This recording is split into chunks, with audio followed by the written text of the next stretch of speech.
Bismillahirrahmanirrahim. Assalamualaikum warahmatullahi wabarakatuh.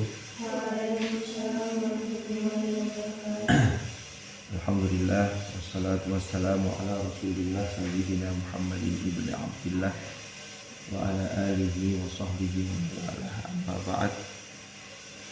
Mari kita mulai majelis ilmu ini bacaan Ummul Quran. Mudah-mudahan ditakdir oleh Allah menjadi majelis ilmu yang nafi'ah mubarakan fid din wa dunya wal akhirah ala hadhihi niyyah wa ala kulli niyyatin salihah wa ala ma nawina wa ala ma nawina salih thumma ila hadratin nabiyil mustafa Muhammad sallallahu alaihi wasallam wa ila hadrati ikhwanihi minal anbiya wal mursalin was sahabat wa tabi'in wa ulama al alamin wa sallallahu alaihi wasallam.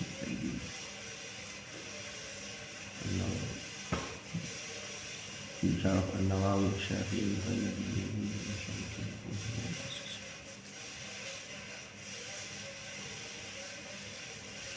wa nafa'ana bihim wa bi'ulumihim fid dharain amin. Al-Fatihah.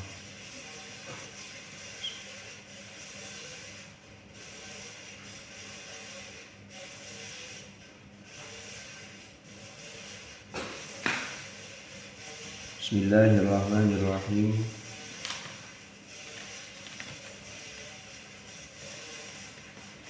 Qala al-mu'allif rahimahullahu ta'ala wa nafa'ana bihi wa bi'ulumihi fid dharain amin.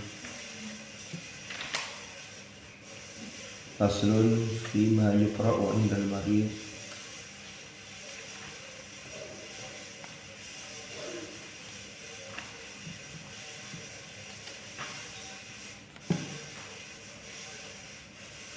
Ini tinggal sedikit lagi hatam sebenarnya.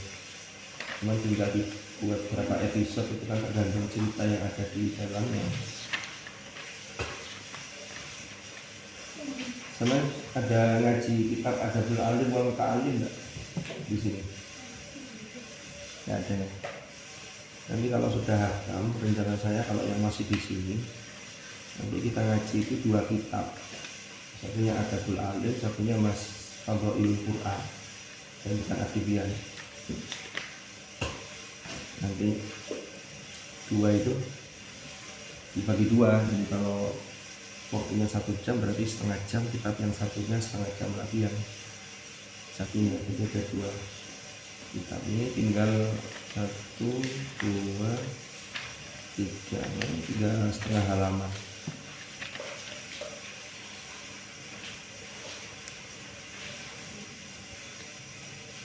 Karena yang bab 10 ini hanya terkait penjelasan.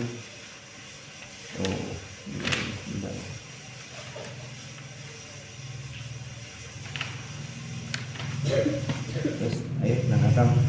Bismillahirrahmanirrahim. Faslun ay hadza faslun utawi iki fasal fima yuqra'u indal mariyudi.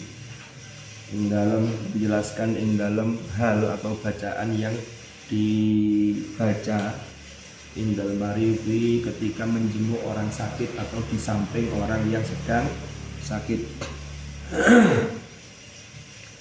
Yustahabbu disunnahkan apa an yuqra'a yang telah dibacakan indal maridi di sisi orang yang sakit bil fatihati kelawan surah al-fatihah liqaulihi sallallahu alaihi wasallam, berdasarkan hadis Rasulullah sallallahu alaihi wasallam, berdasarkan sabda Rasulullah fil hadits sahih, di dalam hadis sahih.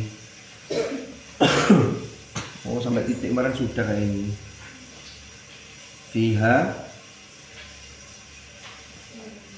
wa ma adraka annahu ruqyah. Ini kan kemarin yang cerita kepala suku yang tersengat bisanya ular itu kan sudah itu. Wa yustahabbu an yuqra'a indahu. Wa yustahabu dan disunnahkan apa an yuqra'a yang telah dibacakan indahu di samping orang yang sakit rupanya qul huwallahu ahad, yaitu surah al-ikhlas, surah qul huwallahu ahad, wa qul a'udzu birabbil falaq wa qul a'udzu birabbin nas. Jadi al-ikhlas dan al-mu'awwidzatain ma'an nafthi fil yadaini, kemudian dilanjutkan disertai dengan meniupkan di kedua tangan. Kedua tangannya al-yad di situ maksudnya kaful yad, yaitu telapak tangan.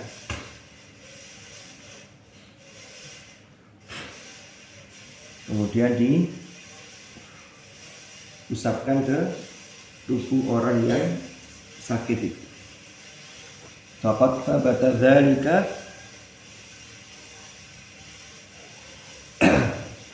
Faqad thabata lan teman-teman wis tetep apa dzalika hal tersebut. Artinya hal tersebut sudah ada dasarnya fi sahihaini yang dalam dua kitab hadis sahih, Sahihul Bukhari dan Sahih Muslim. Jadi hal tersebut adalah min fi'li Rasulullah sallallahu alaihi wasallam, termasuk perbuatan Rasulullah sallallahu alaihi wasallam.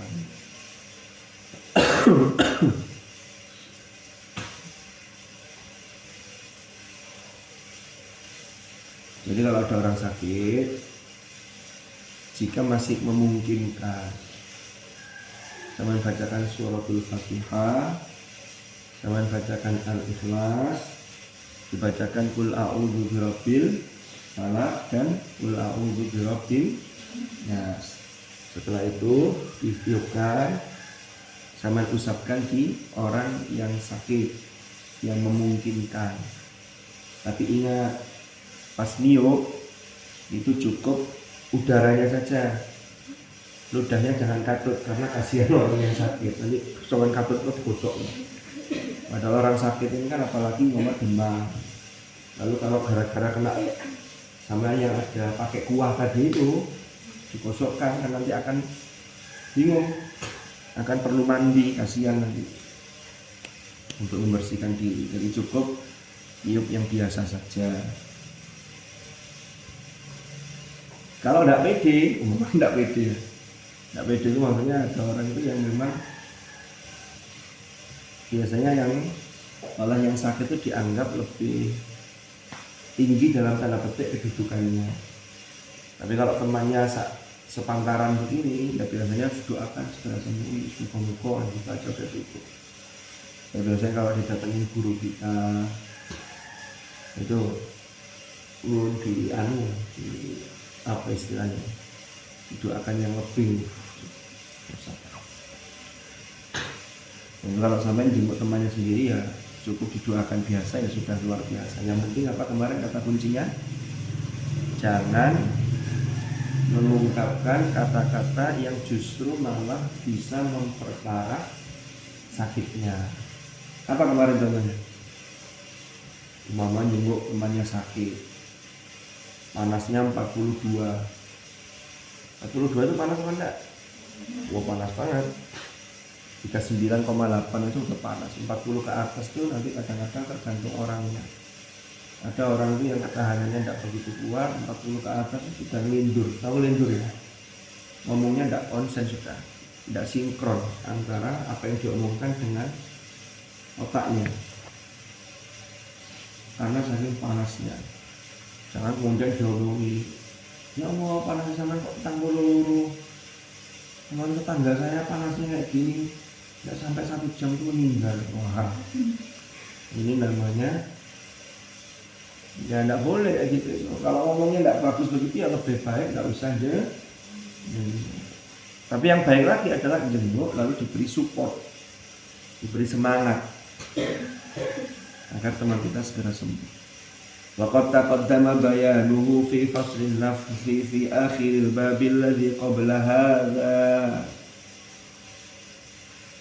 Penjelasan ini sudah lewat fi faslin nafsi, dalam bab atau pembahasan tentang meniupkan ke tangan yang diusapkan ke tubuh itu setelah membaca ayat-ayat Al-Quran. Itu sudah pernah dijelaskan, sudah lewat penjelasannya, sudah dulu penjelasannya sudah harus mari fi akhiril bab, pada akhir bab sebelum ini, alladzi qabla hadza, sebelum bab ini.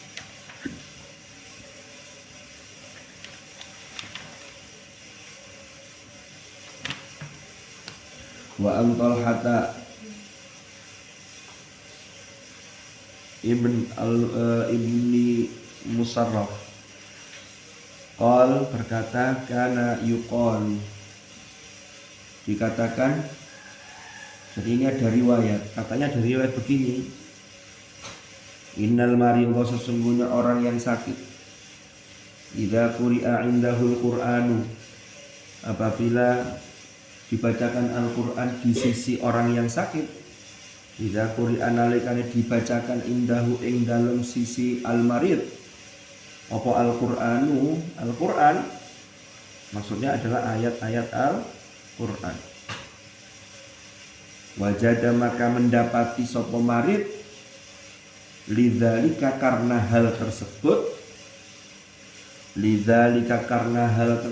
mendapati apa? Khifatan, rasa ringan dari rasa sakitnya, artinya ada berkurang.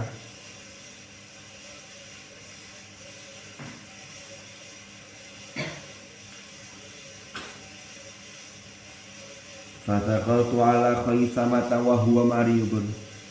Fadakhaltu ala Khaythamah. Saya pernah menjenguk Khaythamah. Khaythamah itu nama orang.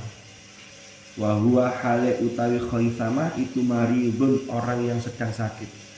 Saya itu pernah jenguk Khaythamah ketika itu Khaythamah ini dalam kondisi sakit. Fakultu. Maka kemudian aku mengatakan kepada Khaythamah, inni arakal yauma salihan.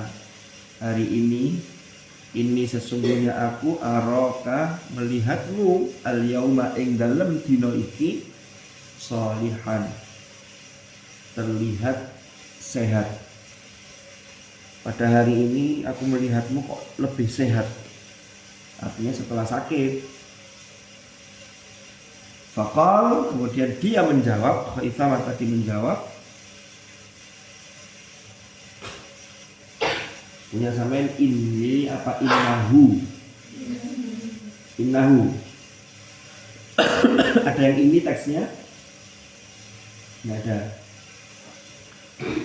Innahu sak temene kelakuan, maksudnya sak temene kelakuan itu dhamir sya'an.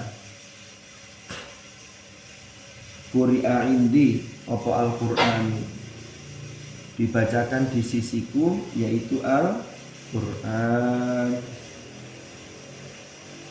Ada teks yang lain dalam kitab cetakan yang lain itu inni quri'a indil Qur'an. Sesungguhnya aku di sisiku ini dibacakan ayat Al-Qur'an. Kalau ini tadi innahu satamani kelakuan quri'a indil Qur'an. Ada pertanyaan soal ini?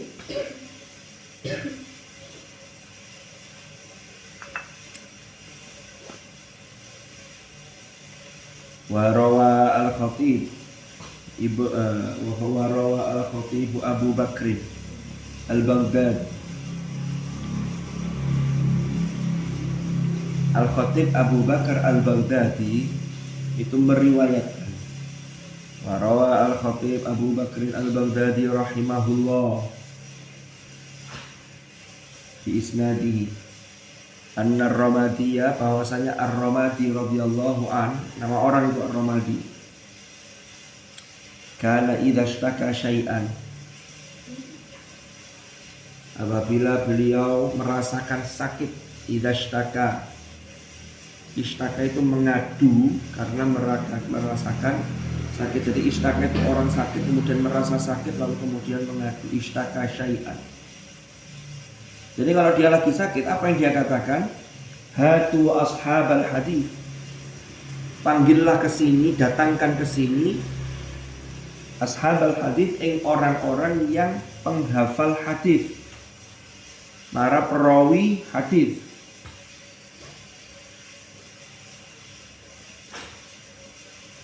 Fa idza hadaru mongko nalikane wis padha teka sapa ashabul hadis.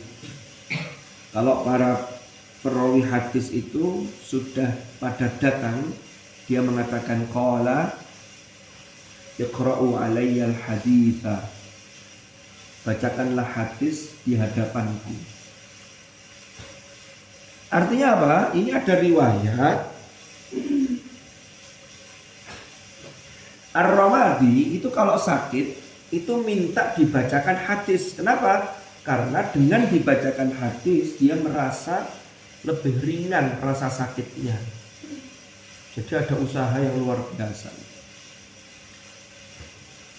Maka komentarnya Imam Nawawi, penulis kitab ini, kata beliau begini, fahadha fil hadis, fahadha maka utawi ini iku fil hadis, ini baru hadis yang dibacakan. Padahal hadis dengan Al-Quran itu kalau dari sisi tingkatan jelas lebih tingkatannya lebih tinggi Al-Quran. Maka kata Imam Nawawi, fal Quranu aula. Kalau hadis saja bisa untuk dibacakan bagi orang yang sakit dan bisa memberikan rasa ringan dari sakitnya tadi, opo maneh diwacana Al-Qur'an.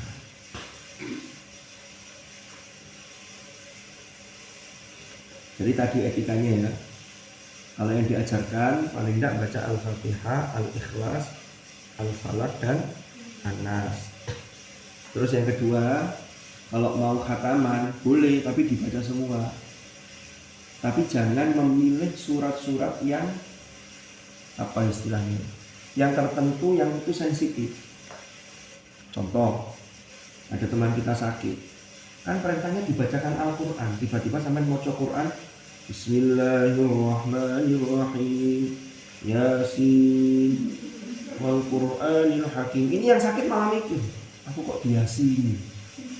Kenapa? Karena ada hadis Nabi, iqra'u mautakum, iqra'u ala mautakum. Ada alanya apa enggak lupa deh. Iqra'u ala mautakum Yasin. Bacakanlah kepada orang-orang. Oh, iqra'u Yasin. Oh, ternyata ada di bawahnya ini. Faslun fi ma yuqra'u indal mayyit. Belum, tapi kita belum baca itu. Iqra'u Yasin ala mautakum. Bacakanlah surah Yasin terhadap orang-orang yang mau meninggal atau orang-orang yang mati di antara kalian. Nah, ini kan yang sakit jadi mikir. Tapi kok wis parah, sakit kok diwacana Yasin. Jangan. Kalau mau ayat Quran yang lain selain tadi itu boleh, tapi sampai niati khataman.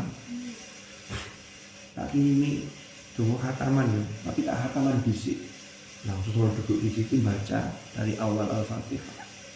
Sekali duduk minal jinnati wan nas selesai, langsung umpama. Atau membaca surah Ar-Ra'd. Ar-Ra'd biasanya untuk apa? Ar-Ra'd itu biasanya untuk orang yang sakit, tapi diantara dia hidup dan mati, itu minta yang terbaik dari Allah. Kalau memang dia disegerakan, maka segerakan dipanggil agar tidak lama-lama merasakan menanggung rasa sakit. Tapi kalau masih memungkinkan untuk sehat, maka segera penyakitnya diangkat dan disehatkan kembali oleh Allah. Pilihannya itu. Jadi Ar-Ramadi tadi kalau mendengar hadis itu merasa ringan karena beliau sangat mencintai hadis. Sehingga kalau hadis itu adem, itu nanti akan berpengaruh secara positif kepada kesehatan seseorang. Ada orang yang sakit itu ya tetap dibacakan Quran, sesekali dibacakan, bukan dibacakan. Kalau untuk sekedar hiburan itu diperdagangkan musik-musik yang religius, musik religi ya, untuk mengingatkan dia dan seterusnya. Tapi kalau orang sakit, jangan dikasih musik-musik yang terlalu keras. Mungkin kalau agak keras saja, kadang kalau orang merasakan sakitnya itu melok sumpah. Kadang-kadang ngomong, ada yang pernah sakit di pondok itu kalau dengar biasanya seorang guyon, tapi kalau pas sakit tidur susah, tidur enggak kualitas. Karena orang sakit itu kan harusnya istirahat, tetapi kadang istirahatnya orang sakit kan tidak bisa berkualitas seperti tidurnya orang tidak sakit. Sedikit-sedikit bangun lilir, habis itu ada yang guyon rawami. Sampeyan rasane yo. Rame gak ngerti loro kan gitu. Maka itu perlunya berempati kepada teman kita yang sakit terutama. Ada di pondok itu kalau ada temannya sakit, ada orang itu yang tidak mau bantu, tidak punya rasa empati.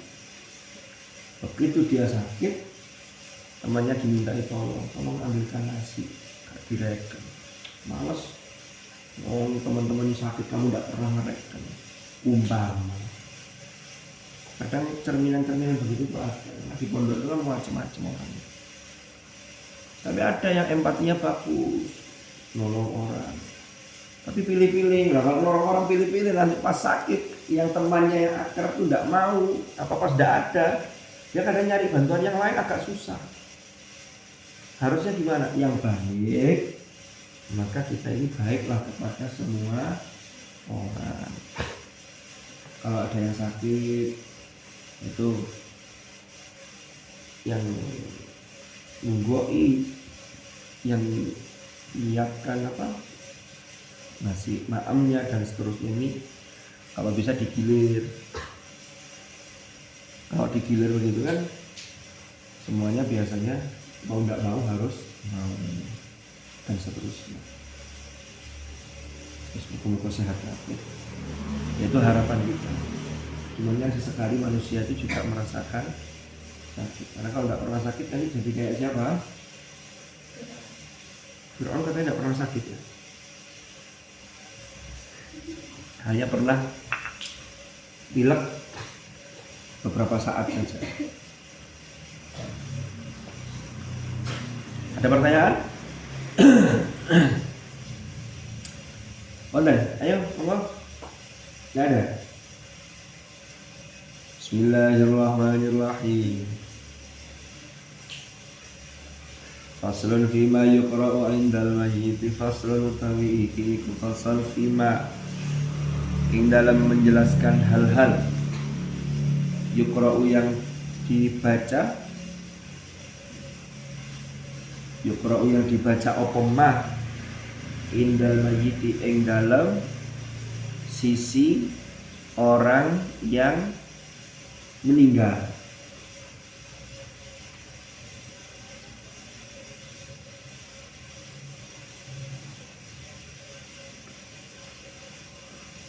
Qala al-ulama'u min ashabina wa ghairuhum. Qala al-ulama'u min ashabina wa ghairihim. Ghairi macam. Para ulama berpendapat, ulama ini min ashabina termasuk dalam ashabus Syafi'i, artinya pengikut Imam Syafi'i dan juga selain pengikut Imam Syafi'i. Apa kata ulama? Yustahabbu disunnahkan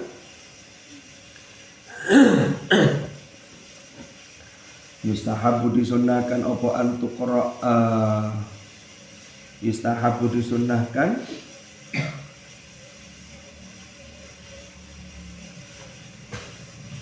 apa ini bisa dibaca antuqra'a aja lah. Antuqra'a yang dibacakan indahu di sisi mayit apa Yasin, ay surah Yasin, yaitu surah Yasin. Di hadis Ma'qil ibni Yasar radhiyallahu anhu, berdasarkan hadis riwayat Ma'qil bin Yasar radhiyallahu anhu, anna Nabiyya sallallahu alaihi wasallam qala, bahwasanya Nabi Muhammad sallallahu alaihi wasallam beliau bersabda, qal, apa kata beliau? Iqra'u Yasin, iqra'u maca sapa sira kabeh Yasin ing surat Yasin, ala mautakum ing atase. Ini bisa dua pengertiannya. Orang-orang yang akan meninggal di antara kalian, atau orang-orang yang sudah wafat, sudah meninggal di antara kalian. Makanya ketika kita kirim doa, gandengan tahlil didahului biasanya baca surah Yasin, ya kan? Mana dasarnya? Ini Iqra'u Yasin ala mautaku. Ini termasuk dasar pembacaan ayat suci Al-Quran terhadap orang-orang yang sudah wafat.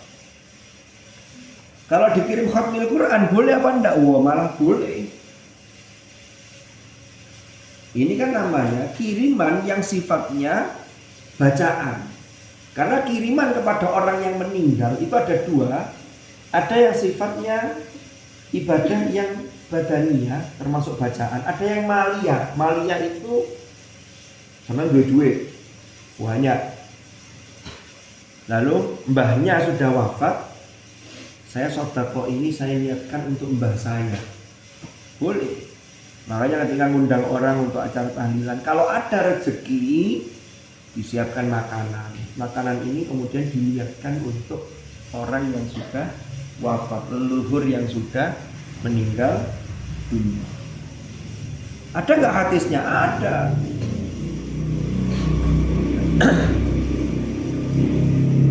Suatu ketika Rasulullah itu ditanya oleh salah seorang sahabat, tanyanya begini, ya Rasulullah, inna ummi tuwfiyat, in tasaddaqtu anha, fahal laha ajrun in tasaddaqtu anha? Faqala na'am. Apa maknanya? Terjemahnya apa? Ya Rasulullah, wahai Rasulullah, ibu saya itu sudah meninggal, sudah wafat. Halaha ajrun, apakah beliau itu berhak mendapatkan pahala in tasaddaqtu anha, kalau saya ini bersedekah lalu saya niatkan untuk beliau? Apa jawab Rasulullah? Faqal na'am, iya. Inilah kemudian sedekah untuk mayit itu bisa sampai. Jadi jangan percaya kalau ada orang yang mengatakan, oh kiriman doa itu tidak sampai ke mayit. Ini ngawur. Dasarnya apa? Kok kiriman itu sampai? Pertama,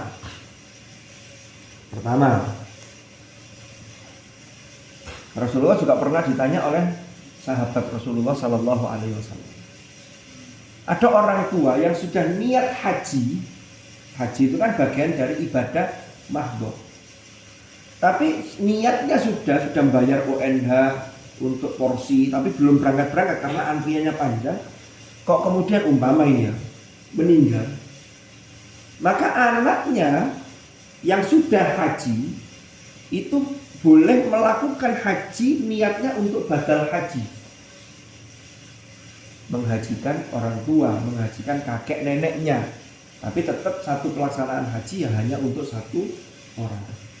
Tapi yang melaksanakan harus sudah haji untuk badal haji. Makanya kalau biasanya nggak ada yang melaksanakan, itu biasanya ada pendaftaran untuk badal haji. Itu ada petugas-petugasnya dari KPIH, KPIHU ya namanya, kelompok bimbingan ibadah haji dan umroh. Bayar sekian juta, lalu dilakukanlah haji untuk si orang yang sudah wafat. Itu akan sampai. Paham? Yang kedua, doanya sahabat Ansor dalam surah Al-Hasyr. Walladzina ja'u min ba'dihim yaquluna rabbana ighfir lana, terusannya apa?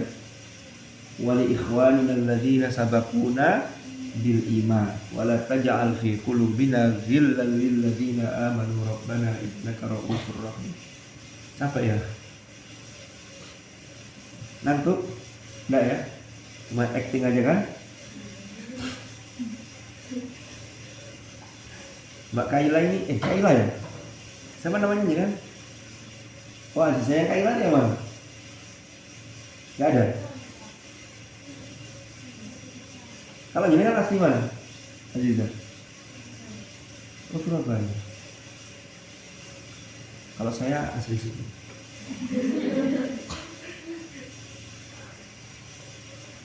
Betul di rumah. Kayak mana tadi? Sahabat Ansor, walladzina ja'u min ba'dihim yaquluna rabbana ighfir lana wa li ikhwanina alladzina sabaquna bil iman. Doa ini adalah dipanjatkan untuk sahabat-sahabat yang telah mendahului. baik sahabat muhajirin atau ansor yang telah wafat duluan, tapi mereka wafat dalam kondisi iman, dimintakan maghfirah, dimintakan permohonan ampun kepada Allah. Maka tidak mungkin kalau kemudian doa itu tidak sampai, jelas ini ayatnya Al-Quran. Yang ketiga, ada syariat sholat jenazah atau sholat gaib. Kalau sholat gaib kan mayatnya tidak berada di situ, jauh, atau sudah dikuburkan. Sholat jenazah itu takbir pertama, ada berapa takbir sholat jenazah atau sholat mayit itu? Berapa takbirnya? Berapa? 4 ya. Takbir pertama baca apa? Loh, maksud gak pernah sholat jenazah, Rek? Ini coba siapa yang bisa niatnya sholat jenazah atau sholat gaib, siapa? Coba dipraktekkan.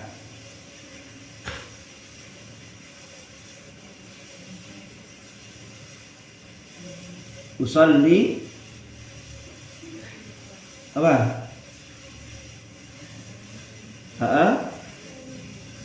Usolli ala, ada alanya. Ayo kita ini juga harus siap untuk mensolatkan. Jangan hanya siap untuk disolati. Yang disolati nggak perlu niat. Karena tinggal diem aja. Semoga-moga umurnya panjang kabeh barokah. Sehat. Ya. Rezeki lancar. Amin. Jodone. Amin. Nek wis wayahe. Nek sanawi ya aja saiki-saiki rek. Alias saja jangan dulu.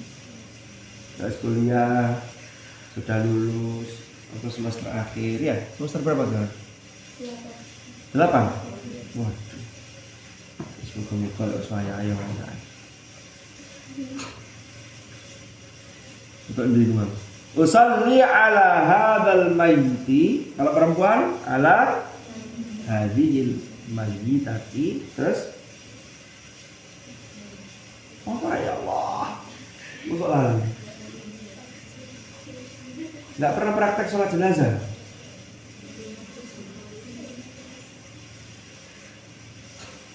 Usalli ala hadzal mayyiti arba'at takbiratin fardhu kifayatin lillahi ta'ala. Hafal kabeh ta'ala yang beri.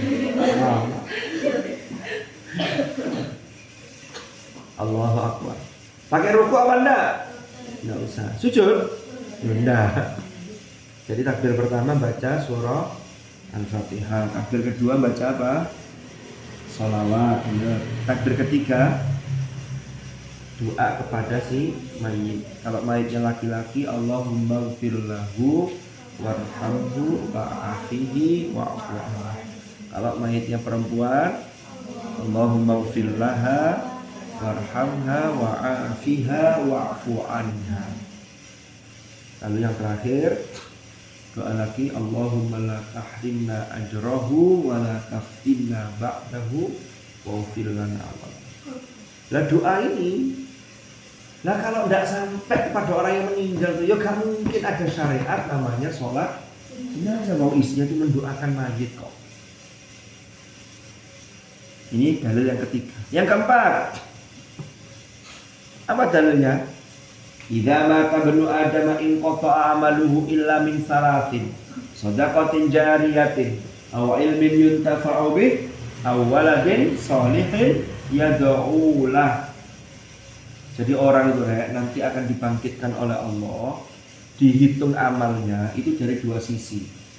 Inna nahnu nuhyil mauta wa naktubu ma qaddamu. Satu, dicatat semua ya, apa yang sudah dia persembahkan ketika masih hidup. Oh, biar ini ngaji ini sregep, sholat ini sregep, ada semua. Lek ngaji lek terus sehari 10 juz tiap hari, apa mau tasmik tok umam gitu. Kalau mau tasmik persiapan, kalau sudah tasmik biasa. Itu ada catanya semua. Ada yang stabil. Oh, mau tasmik atau enggak mau tasmik, pokoknya setiap hari itu targetnya dia ngajinya keren. Sekian untuk terus dengan cepat, sekian untuk terus dengan tartil. Catatannya ada semua itu. Ya, sodakohnya piye? Sregep. Kalau dapat kiriman dari orang tuanya, ini rata-rata kirimannya berapa? 5 juta per tahun. 5 juta per tahun berarti dia. Jadi kirimannya banyak. Tapi karena kirimannya banyak, daripada uang ini untuk hal-hal yang tidak benar, akhirnya dia punya teman yang temannya kirimannya sedikit, dikasihlah kiriman itu, dia separuh buat sampean. Itu dicatat itu namanya qaddamu. Wa atharohum apa? Athar itu macam-macam. Ini yang kedua. Wa atharohum itu amal yang sampai lakukan yang berdampak pada orang lain, yang boleh jadi ini akan memberikan sumbangsi ketika kita sudah meninggal. Sampai sudah di sini 6 tahun, ada santri baru, tidak pernah ngaji, tidak iso ngaji. Kemudian walaupun sampai belum jadi ustazah, masih santri, tapi sampai telaten setiap sore, ayo dik sore ngaji sama saya, tidak apa-apa, baca di benak no. Bukan maliki yaumiddin, bukan maliki yaumiddin, di benak no. Langsung bisa dia. Setelah bisa, setiap sholat kan orang ini baca Fatihah. Maka ketika kita sudah meninggal, orang ini baca Fatihah, sama tetap dapat kiriman. Ini namanya wa atharohu. Ngajar, tak ceritani namanya. Gara-gara cerita yang saya sampaikan umpama, terus sampai mengalami satu titik yang asalnya tidak sregep. Ini harapannya. Moro-moro iya ya. Terus bismillah, saya mau sregep. Mulai detik ini. Kalau melihat sregep itu mulai detik ini, jangan mulai besok. Kalau mulai besok gitu lagi. Saya mulai sregep besok. Ketemu meneh, ngono maneh, saya mulai sregep besok. Kapan besoknya? Besok. Tak mulai. Saya mulai sregep kapan? Saiki. Nah, sudah mulai, sudah action sudah. Maka apa yang saya sampaikan, nah, ini boleh jadi menjadi wa atharohu. Lalu sampai ajarkan lagi ke murid sampean. Terus. Atau kalau sampean punya dianugerahi oleh Allah rizki yang berlebih, bikinlah lembaga, bangun TPQ. Setelah pulang dari pondok, karena bisa ngaji, di kampungnya ada anak ngaji 2. Nambah lagi, berkembang lagi, akhirnya bikin tempat, bikin lembaga pendidikan, TPQ Madin, sampai ngajar di situ. Ketika kita meninggal, sampai meninggal, ini tetap memberikan support kiriman pahala. Itulah yang disebut wa atha wa kulla syai'in ahsaynahu fi imamin. Terus berapa tadi dalilnya tadi? Maka jangan percaya kalau ada orang ngomong, wah dikirimi Fatihah, dikirimi khatmil Quran, tidak bakal nyampe. Lu belum tahu mati. Foto-foto belum tahu mati kok kemudian menyimpulkan kan? Mending mengambil pendapat yang menguntungkan. Selama ini sama yang kirim Fatihah kepada orang yang meninggal, kan tidak pernah kembali kan? Biasanya kalau kita kirim sesuatu tidak nyampe kan balik. Ini tidak pernah kembali, berarti nyampe, diterima sudah. Pendapat yang menguntungkan itu begini. Umpama ada orang yang berpendapat, wah dikirimi doa itu tidak sampai. Kayak apa? Orang meninggal ya sudah meninggal, selesai amalnya. Ini berpikirnya terlalu pendek. Kalau orang mengikuti pendapat itu, dia meninggal beneran, kok ternyata kiriman itu sampai, dia akan melihat teman-temannya yang lain yang dapat kiriman begitu banyak, dia hanya gigit jari. Umpama gitu. Karena nggak dapat apa-apa. Padahal diriwayatkan dalam banyak riwayat itu, para orang-orang yang meninggal itu kalau hari Jumat, ketika khutbah Jumat itu kan ada doa Allahumma ighfir lil mu'minina wal mu'minat wal muslimina wal muslimat al ahya'i minhum wal amwat. Itu semua orang-orang yang jarang dapat kiriman dari keluarganya, itu nunggu doa ini. Istrinya dikirim makanan sak mini, rebutan. Tapi kalau yang sudah dapat kiriman setiap malam Jumat, mbah-mbahnya dikirimi di Fatihai, itu agak nyantai, nggak terlalu ikut rebutan. Kenapa? Karena sudah dapat kiriman. Kiriman dari cucunya yang berupa doa, yang berupa bacaan ayat-ayat Al-Quran. Belum lagi kiriman dari apa yang dia tinggalkan, itu kan termasuk itu. Wa atharohu itu termasuk anak cucu yang solih, yang mendoakan orang yang sudah meninggal. Itu sampai kayak gitu.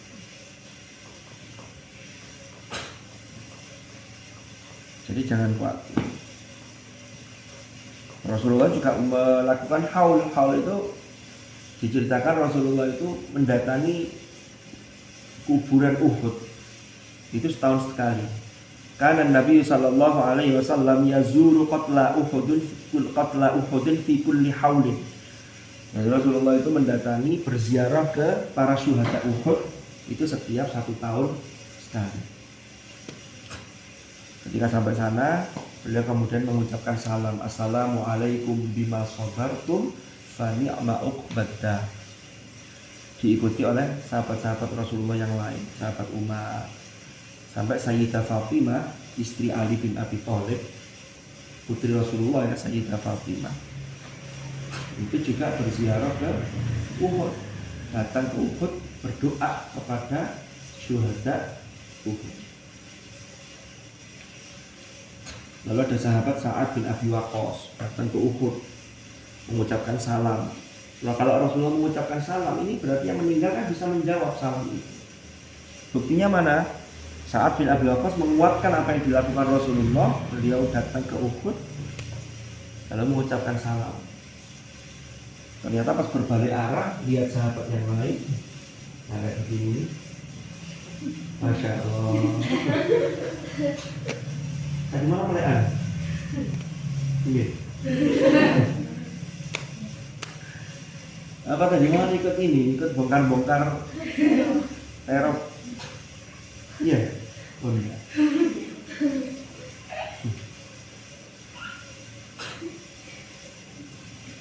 Apa jam ngajinya dipindah jam berapa? Jam 9. Itu jam 9 jam sekolah. Jam sekolah juga ada yang ngantuk juga di sekolah, di kelas. Ada ya? Gak apa-apa, ngantuk itu manusia. Tapi ngono ya ngono, tapi ya ojo ngono.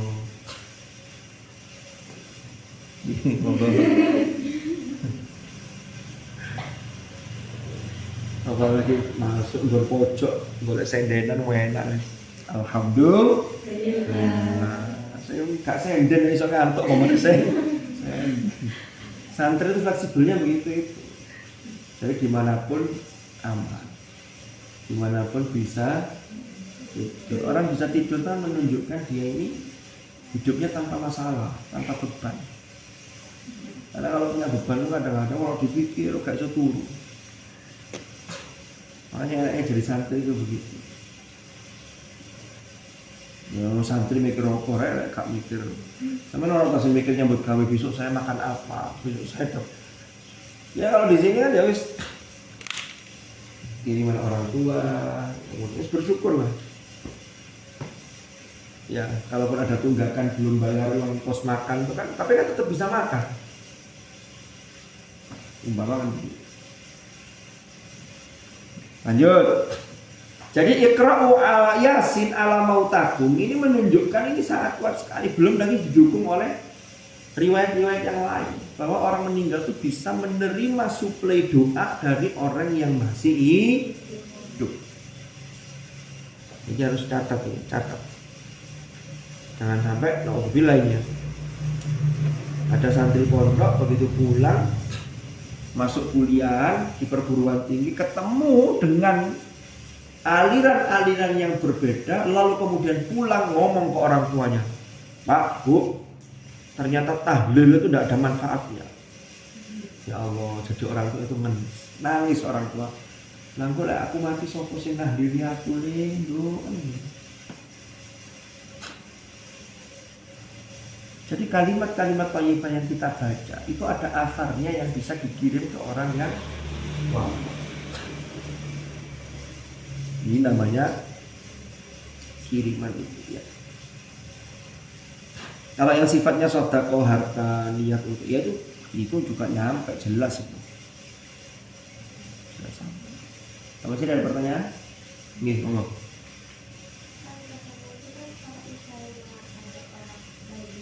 Orang haji ya.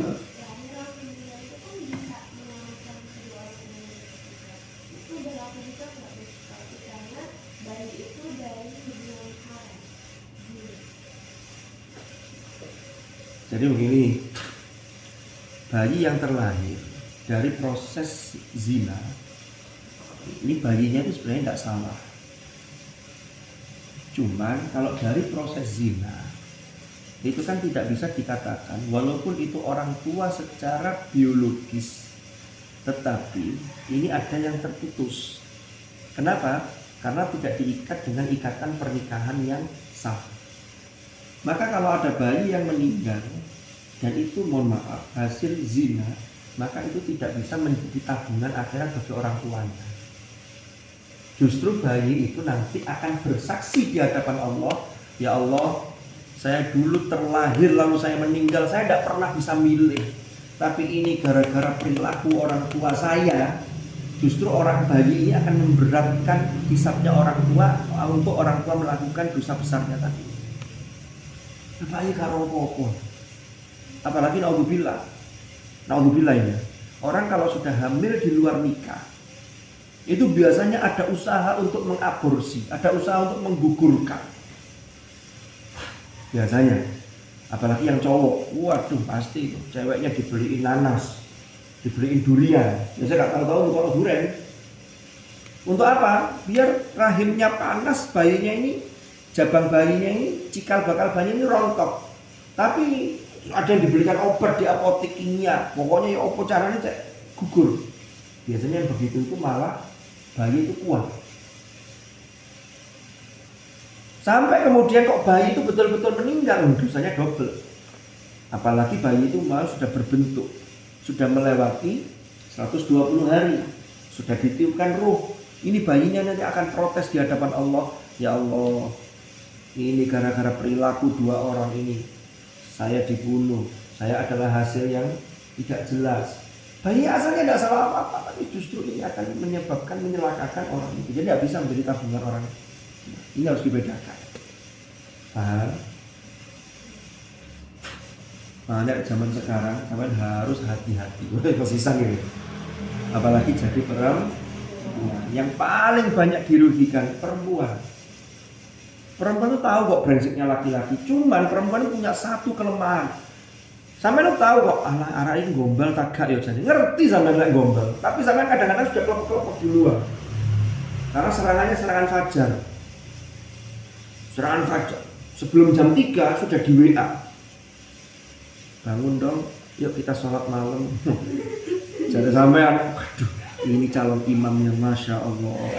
Subhanallah. Imam yang pamitan. Iya say, aku udah wudhu nih, ayo kita jamaah. Oke. Jawab oke, habis itu gak males lagi. Kenapa? Karena setelah WA tadi cowoknya tidur lagi. Sampai sholat berdoa, ya Allah, jadikanlah dia jodoh saya untuk dunia akhirat saya. Aduh. Nanti masuk dunia kampus, jangan gampang gumun. Ketok cowok keren, ketok sama terpesona, kok disik. Saya dulu pernah menyampaikan, pokoknya proposal jodoh itu yang harus sama didahulukan itu secara vertikal dengan Gusti Allah. Ya Allah, jagalah kehormatan saya. Saya hidup ini sekali, saya berharap hidup saya terhormat ya Allah. Ya kan? Jangan sampai melakukan dosa zina. Orang dosa zina itu sekali-kali dia tidak pernah akan merasa bahagia yang sesungguhnya. Masih ada duit yake. Karena dalam hati kecilnya ada satu penyesalan yang dia tidak bisa mengulang lagi. Apa itu? Seandainya dulu ini saya tidak melakukan itu, tapi harus kaset. Naudzubillah. Kaset itu apa? Terlanjur. Makanya jadi perempuan harus hati-hati betul. Kamusnya laki-laki dan kamus perempuan ini sering saya sampaikan di berbagai forum, itu berbeda. saya kasih tahu ya, salah satu rahasianya. Walaupun ini mengobrol rahasia kaum saya sendiri, saya biasanya bisa waspada. Contoh, kalau ada cewek cowok, umpama jadian. Nah, anak sekarang itu ya, dunia itu seolah-olah jadian itu, ayo traktiran rek, jadian kapan traktiran? Yang traktiran jadian maksiat kok kemudian disyukuri loh. Pertama, cowok itu biasanya mungkin sampean ya saya memang suka sama sampean, saya memang cinta. Atau cowok itu kadang jaring-jaring itu macam-macam. Saya tuh tidak ada apa-apa kok sampean, mama kakak tingkat sampean, kenal di IPNU, IPPNU, malu ya. Habis itu kayaknya itu begini, kamu tuh kan jauh dari keluarga. Udahlah kalau ada apa-apa cerita aja ke saya, anggap aja saya itu sebagai kakak. Kalau itu yang ngomong kayak gitu cowok, saya tidak percaya. Cowok dan cewek sama yang cewek adik kelasnya, lalu dianggap adik-adikan. Ya. Gak percaya belas aku. Jadi dia nyari satu strategi agar dia bisa masuk ke sampean. Oh nanti kan koyok-koyok itu melindungi. Gini loh di nutur-nuturi ngono. Kamu tuh untuk masa depan kamu harus begini. Iya kak, makasih kak ya. Saya bilang sudah berbunga-bunga. Ini tadi aku bilang. Oh. Nanti kalau sudah ketemu ada satu titik. Oh itu kakaknya hilang itu sudah. Habis itu sudah. Nah terus selama ini kamu anggap apa? Ngomong gitu kan. Dari zaman saya tuh namanya kakak, tidak lebih, kata dia. Ya kakak itu hanya pura-pura. Saya maunya lebih, katanya begitu. Oke, nanti ada strategi yang lain. Umpama satu letting, bukan kakak tingkat. Modusnya sama biasanya. Nanti kalau sudah jadian, sudah sama-sama tahu, saling mencintai, umpama begitu ya. Dulu ada tak ceritaan ini hak ini. Ada santri kelas 2 aliyah. Kelas 1 sampai kelas 3 sanawiyah itu dia bagus. Begitu kelas 2 aliyah,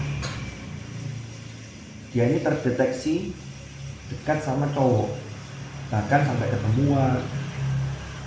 Bahkan sampai ada ikatannya itu katanya cincin apa dibuat ke sumur. Ini sebagai ikatan kita. Karena kalau ini pokoknya lah.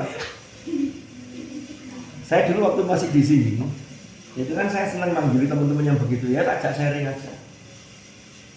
Ya kalau enggak parah sih ya tetap di sini, cuma ada peringatan. Data sudah saya kumpulkan.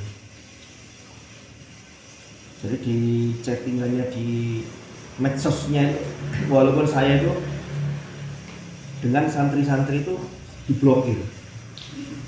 Saya itu FB saya itu diblokir. Pokoknya medsos saya itu diblokir sudah.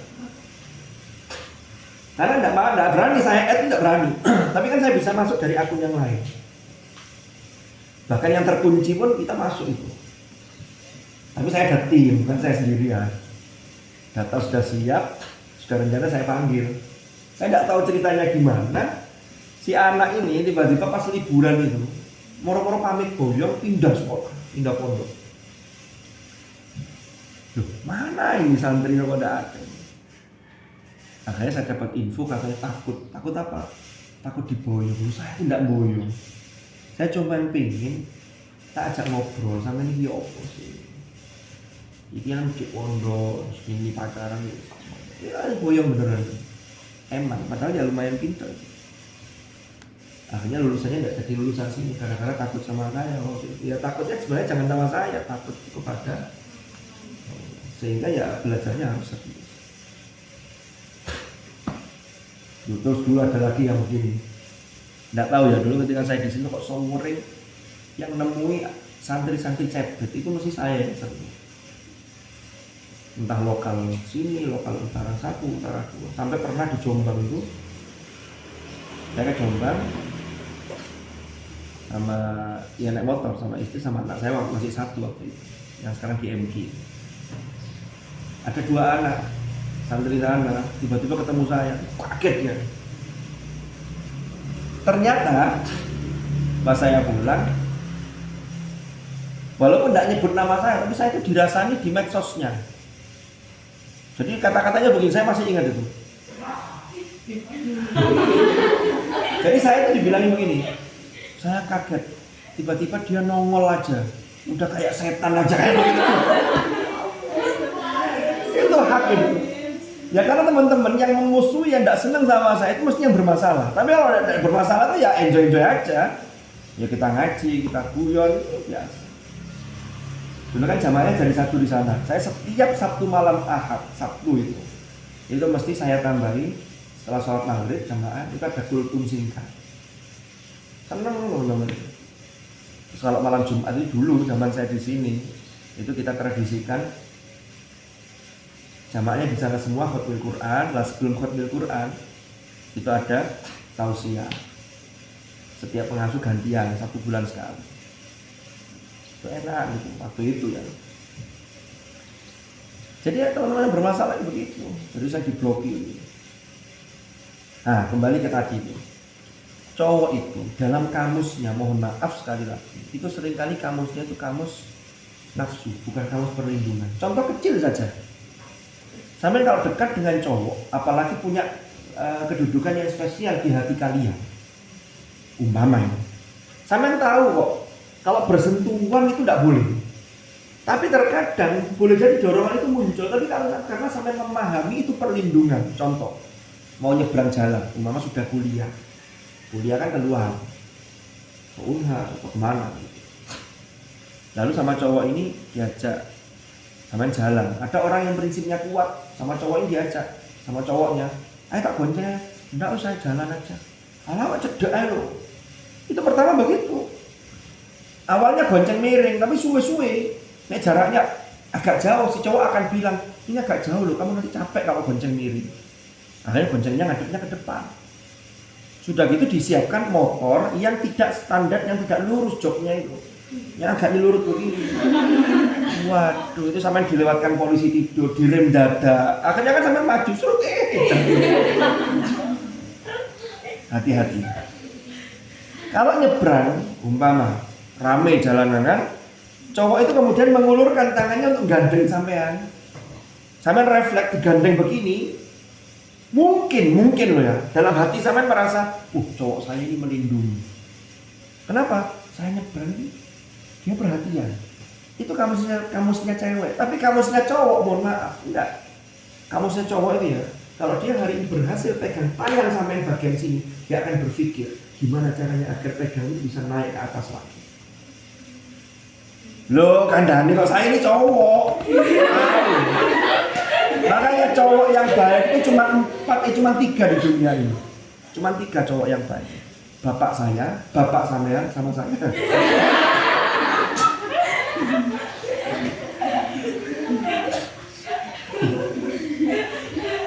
Nah, sore sebenarnya hati-hati ya. Masih sampean ngerti?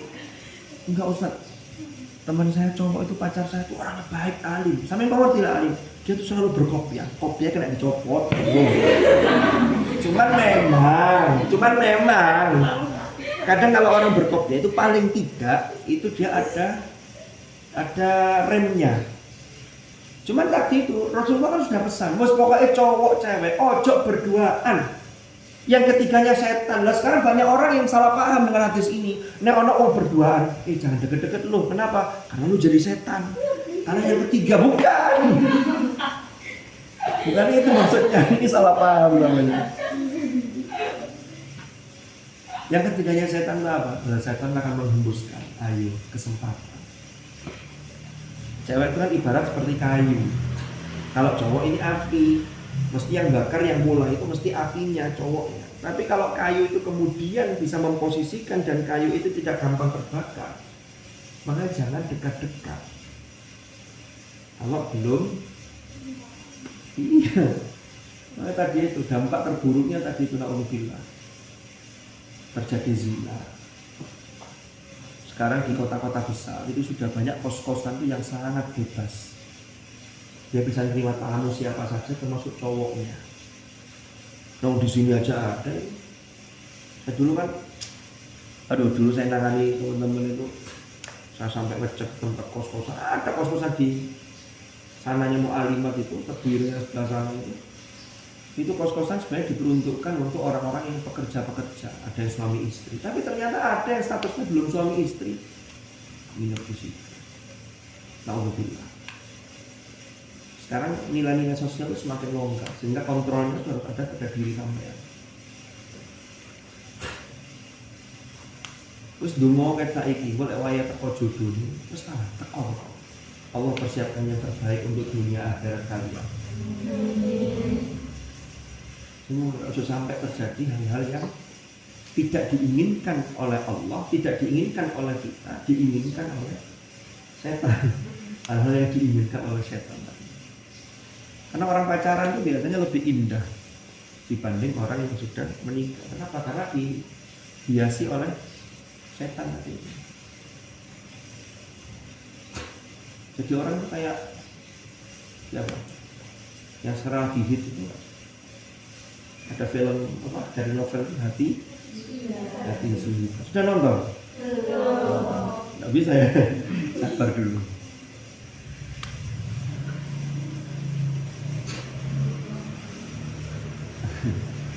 Film ini juga mengajarkan banyak hikmah kan, banyak pelajaran. Saya juga belum nonton. Oke, saya kira itu. Jadi begitu, itu harus dibedakan, ya. Semoga selamat kabeh. Karena salah satu dosa yang paling besar yang mengintai manusia itu adalah dosa zina. Baik sebelum menikah ataupun orang sudah menikah. Sekarang betapa banyak terjadi naudzubillah perselingkuhan. Baik yang laki-laki maupun perempuan. Kadang setelah menikah datanglah mantan yang pernah dulu saling mencintai. Waduh, kadang berdosa juga. Dan dunia itu memang tempatnya ujian. Ya, semoga lulus kabeh ujiane lancar semua. Wallahu a'lam. Mudah-mudahan manfaat, mudah-mudahan barokah. Al-Fatihah.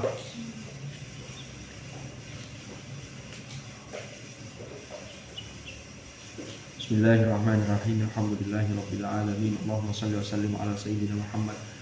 Allahumma ma'al Qur'an ij'alna wa auladina wa dhurriyyatina wa ahlana wa ashabana min ahli al-Qur'an alladhina hum ahluka wa khassatuk wa ja'alna wa iyyahum min ahli al-'ilmi wa ahli al-khair wa min alladhina istafayta min ibadika alladhina warithu kitabaka wa sabaqu bil khairati bi rahmatika ya arhamar rahimin.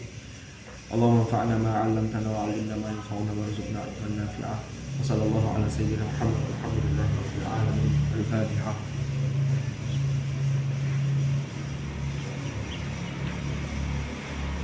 Allahumma arhamna bil Qur'an waj'alhu lana imaman wa nuran wa hudan wa rahmah.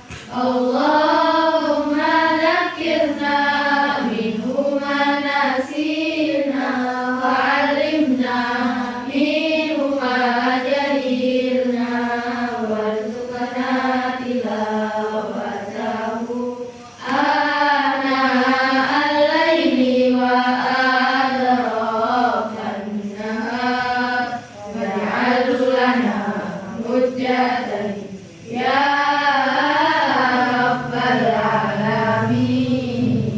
Subhanakallahumma bihamdik asyhadu an la ilaha illa anta astaghfiruka wa atubu ilaik. Sallallahu ala sayyidina Muhammad walhamdulillahi rabbil alamin. Hadanallahu wa iyyakum ajma'in. Al-'afwa minkum. Assalamualaikum warahmatullahi wabarakatuh.